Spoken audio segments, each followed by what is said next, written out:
नमस्कार, मैं हूं अंकुर और आप देख रहे हैं सत्यहिंदी.com। एक नजर डालते हैं अब तक की सुर्खियों पर। अफगानिस्तान के जलालाबाद शहर में प्रदर्शनकारियों पर तालिबान ने फायरिंग कर दी, जिसमें 3 नागरिकों की मौत की सूचना है और करीब 12 से अधिक लोग घायल बताए जा रहे हैं। रॉयटर्स के अनुसार जलालाबाद में स्थानीय लोग चौराहे पर अफगानिस्तान का झंडा लगाना चाह रहे थे, जिसके बाद तालिबान ने गोलीबारी कर दी।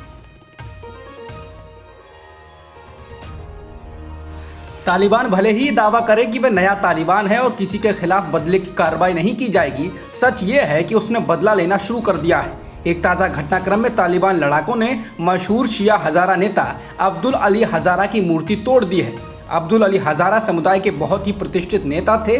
तालिबान ने 1995 में उनका अपहरण कर उनकी हत्या कर दी थी। उसके बाद बामियान में उनकी मूर्ति स्थापित की गई थी। तालिबान लड़ाकों ने मंगलवार को उनकी मूर्ति तोड़ दी। हज़ारा अफगानिस्तान का अल्पसंख्यक कबीला है, जिसके लोग इस्लाम के शिया संप्रदाय के मानते हैं। हज़ारा जनजाति पर पाकिस्तान और अफगानिस्तान में कई बार हमले हो चुके हैं। तालिबान के कमांडर और हक्कानी नेटवर्क समूह के वरिष्ठ नेता अनस हक्कानी ने अफगानिस्तान के पूर्व राष्ट्रपति हामिद करजई के साथ आज मुलाकात की है। ये जानकारी तालिबान के एक अधिकारी ने रॉयटर्स को दी है। करजई के साथ अफगान राष्ट्रीय सुलह परिषद के प्रमुख अब्दुल्ला भी थे। हक्कानी नेटवर्क तालिबान का एक महत्वपूर्ण गुट है, जो 15 अगस्त को राजधानी काबुल पर कब्जा करने के बाद प्रमुखता से उभरा है।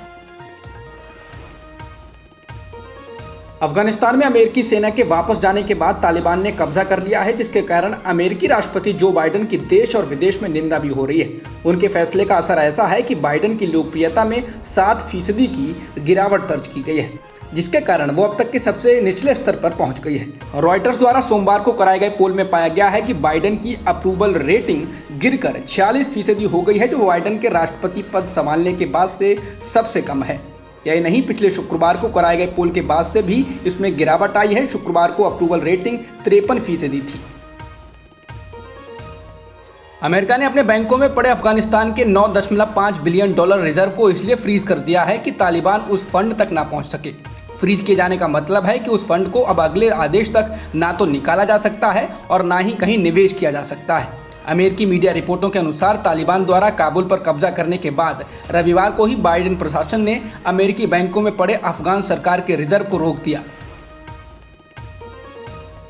तालिबान की तुलना भारत के स्वतंत्रता सेनानियों से करने के आरोप में समाजवादी पार्टी के सांसद शफीकुर रहमान बर्क के खिलाफ देशद्रोह का केस दर्ज कर लिया गया है। उन्होंने कहा था कि जब भारत अंग्रेजों का गुलाम था तब देश ने आज़ादी की लड़ाई लड़ी, वैसे ही अब तालिबान भी अपने देश को आज़ाद कराकर देश खुद से चलाना चाहते हैं। पहले रूस और फिर अमेरिका ने अफगानिस्तान को कब्जे में कर रखा था। बर्क ने कहा कि उन्होंने अपनी लड़ाई लड़ी, ये उनका व्यक्तिगत मामला है।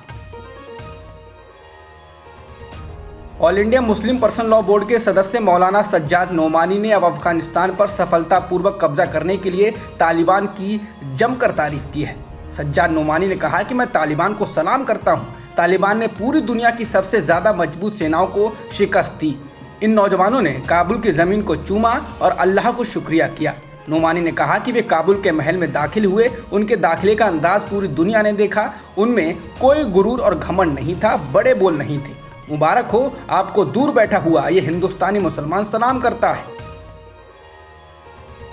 पंजाब कांग्रेस के अध्यक्ष नवजोत सिंह सिद्धू के सलाहकार मलविंदर सिंह माली ने कश्मीर पर विवादित बयान दे दिया है। माली ने एक फेसबुक पोस्ट में लिखा, कश्मीर कश्मीरियों का देश है।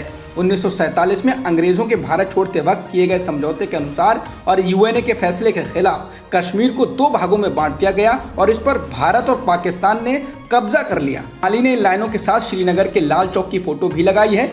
इसमें लाल चौक पर तिरंगे के रंग की रोशनी है। माली अपनी बदजुबानी के लिए पहचाने जाते रहे हैं और मुख्यमंत्री कैप्टन अमरिंदर सिंह के खिलाफ भी खासे हमलावर रहे हैं।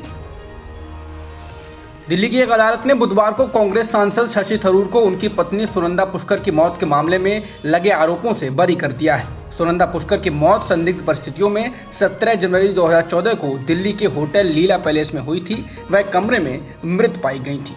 अदालत ने थरूर के खिलाफ आरोप तय करने से भी इनकार कर दिया। थरूर ने इस फैसले पर अदालत का शुक्रिया अदा किया और कहा कि बीते 7.5 साल बेहद उत्पीड़न भरे रहे हैं।